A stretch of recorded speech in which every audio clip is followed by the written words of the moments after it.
रामपुर नाम के एक शहर में एक रीता नाम की लड़की अपने पापा के साथ रहती थी। उसका कोई भाई नहीं था और मम्मी भी नहीं थी। वो बहुत अमीर परिवार से थी। एक बार वो अपने पापा के साथ कहीं जा रही थी।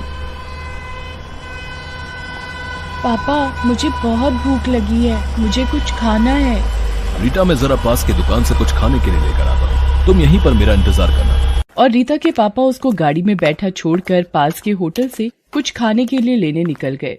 यहाँ तो मैं बोर हो रही हूँ, क्या करूँ, पता नहीं पापा कब आएंगे। तभी उसे दूर एक लड़का राखी बेचता हुआ दिखा। उसका नाम राजेश था।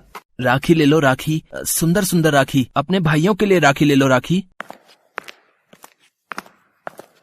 अरे वाह, ये तो बड़ी सुंदर राखी है। ले लो ना एक राखी, ये ले लो ना, बहुत सुंदर है। नहीं, मैं राखी नहीं ले सकती। पर क्यों, ये तो बहुत सुंदर राखी है, भाई की कलाई पर बहुत सुंदर लगेगी। हाँ, राखियाँ तो बहुत सुंदर हैं, पर जिसे राखी बांधू वैसा मेरा कोई भाई नहीं है। मेरी भी कोई बहन नहीं है, ऐसा करो तुम मुझे राखी बांध लेना। रीता खुश हो जाती है और तभी दूर से उसको उसके पापा आते हुए दिखते हैं। 4 दिन बाद राखी है, मैं यहीं पर आकर तुम्हें राखी बांधूंगी, तुम मेरा इंतजार करना भैया। अभी मेरे पापा आ रहे हैं, वो तुमसे बात करते हुए देखेंगे तो बहुत नाराज होंगे, अभी तुम जाओ। राजेश अपने आप को भाई सुनकर बहुत खुश होता है और उससे वहाँ पर आकर राखी बंधवाने के लिए मान जाता है। 4 दिन बाद जब राखी का दिन आता है तब राखी लेकर रीता उसी जगह पहुँचती है और राजेश को राखी बांधती है। बहन, राखी तो तूने मुझे बांधी है, पर मेरे पास कुछ नहीं तुझे देने के लिए। मैं खुद एक गरीब लड़का हूँ और तुम एक अमीर, मैं तुझे क्या दे सकता हूँ। भाई, मैंने राखी तुमसे कुछ लेने के लिए नहीं बांधी, एक रिश्ते के लिए बांधी है। आज से तुम मेरे भाई और मैं तुम्हारी बहन। और वो राजेश का हाथ पकड़कर अपने दोस्तों से मिलवाने ले जाती है, पर राजेश के फटे पुराने कपड़े देखकर सब उसका मजाक उड़ाते हैं। अरे रीटा, क्या पूरी दुनिया में तुझे और कोई भाई नहीं मिला? ये देख, इसके पास तो कुछ कपड़े भी नहीं है। इस गरीब को तूने भाई बनाया? जैसे भी हैं मेरे भाई हैं, तुम्हें इससे क्या, तुम सब जाकर अपना काम करो। ये सुनकर रीता को बहुत बुरा लगता है और रीता राजेश को लेकर दुकान पर पहुंचती है और उसको कुछ नए कपड़े दिला देती है। रीटा, इतने महंगे कपड़े मैंने कभी नहीं पहने, मैं ये महंगे कपड़े नहीं ले सकता। कोई महंगे नहीं है भाई, ये कपड़े मेरी तरफ से राखी का गिफ्ट है तुम्हारे लिए। राजेश उन्हें लेकर बहुत खुश होता है। इसी तरह दोनों अक्सर मिला करते और बहुत सारी बातें किया करते। राजेश को बहन का प्यार मिला और रीता को भाई का। कुछ समय बीत जाता है और अगली राखी का त्योहार आता है। राजेश वहीं पर रीता का इंतजार करता है। सुबह से शाम हो जाती है पर रीता नहीं आती। राजेश उसको ढूंढता हुआ उसके घर पहुंच जाता है। उसकी बहुत बड़ी हवेली देखकर हैरान रह जाता है और अंदर जाने लगता है। अरे अरे अरे, कहाँ जा रहे हो लड़के? मुझे रीटा से मिलना है। अरे रीटा मैडम से कोई नहीं मिल सकता, और वैसे भी तुम हो कौन जो रीटा बेबी से मिलना चाहते हो? मैं रीटा का भाई हूँ। तुम रीटा के भाई हो? रीटा का तो कोई भाई नहीं है, और रीटा बेबी को तुम ही मिले थे भाई बनाने के लिए। अरे जाओ जाओ, किसी और को बेवकूफ बनाना। राजेश वहाँ से नहीं जाता। तभी तेज बारिश होती है और राजेश वहीं खड़ा रहता है और बारिश में भीगता रहता है। रात हो जाती है और भूखा प्यासा वो रीता के लिए खड़ा रहता है। तभी रीता के पापा उसके खड़े होने पर, ये कौन खड़ा है बाहर? साहब, ये लड़का रीटा बेबी से मिलने आया है और खुद को उनका भाई बता रहा है। कौन हो तुम और यहाँ क्या कर रहे हो? मुझे रीटा से मिलना है, आज राखी है ना, उससे राखी बंधवानी है मुझे। मैं अपने साथ राखी भी लेकर आया हूँ। तुम्हें राखी बांधेगी रीटा? अभी शक्ल आईने में देखी है? जा भाग यहाँ से और दोबारा यहाँ नजर मत आना, नहीं तो हड्डी पसली तोड़ दूंगा। और राजेश को धक्के मार कर निकाल दिया जाता है। उसके बाद राजेश कभी रीता से नहीं मिल सका। करीब 10 साल बाद राजेश रीता के घर के बाहर से गुजर ही रहा होता है कि उस घर में राजेश देखता है। रीटा बेटी, जल्दी नीचे आओ, कुछ दिखाना है तुम्हें। मेरी बहन वापस आ गई। और राजेश रीता को आवाज देता है और रीता उसके पास आ जाती है। रीटा, तुम इतने सालों से कहाँ थी? मैं हर राखी पर तुम्हारा यहाँ इंतजार कर रहा था। कौन हो तुम? भूल गई रीटा, आज से 10 साल पहले तुमने मुझे राखी बांधी और मुझे अपना भाई बनाया था। क्या बक रहे हो तुम? मैं तुम जैसे छोटे लोगों को अपना रिश्तेदार बनाऊंगी क्या? ये सब झूठ है। नहीं रीटा, ये सच है। तुम मुझे अपना भाई कहती थी और मैं राखी बेचता था। तुमने 10 साल पहले मुझसे ही राखी खरीद कर मुझे ही बांधी थी।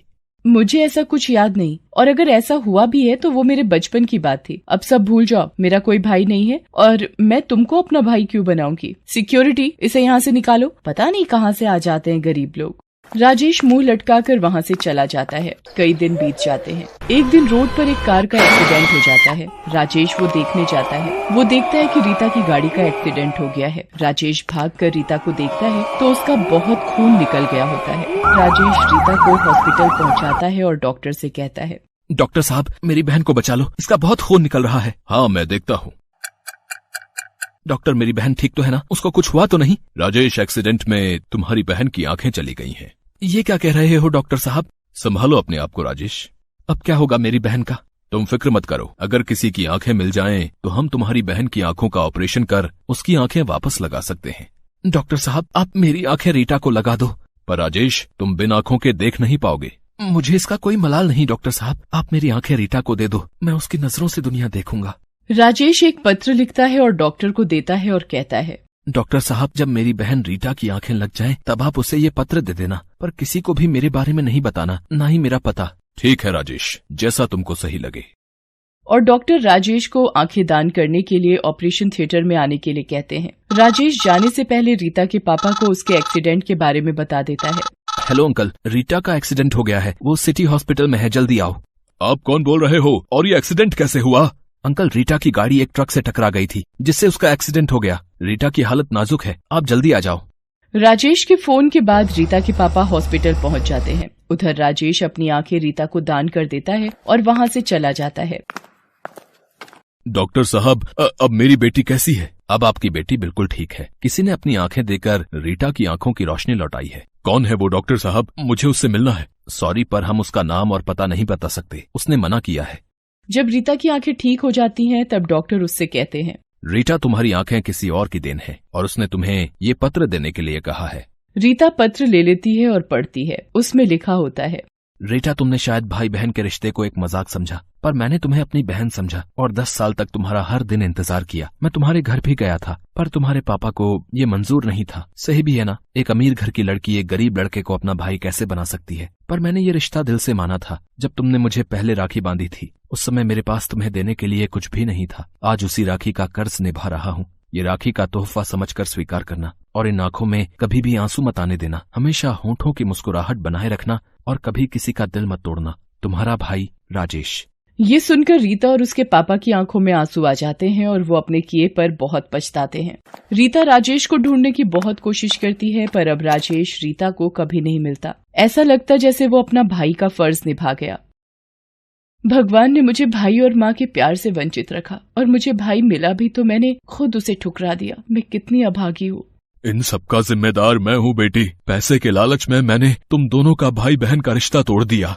पर अब पछताने से दोनों का रिश्ता वापस नहीं आ सकता था। राखी के रिश्ते को पैसों से नहीं तौला जाता। राखी का रिश्ता कभी अमीरी और गरीबी का मोहताज नहीं होता। ये बात आज एक गरीब भाई ने सिद्ध करके दिखा दी।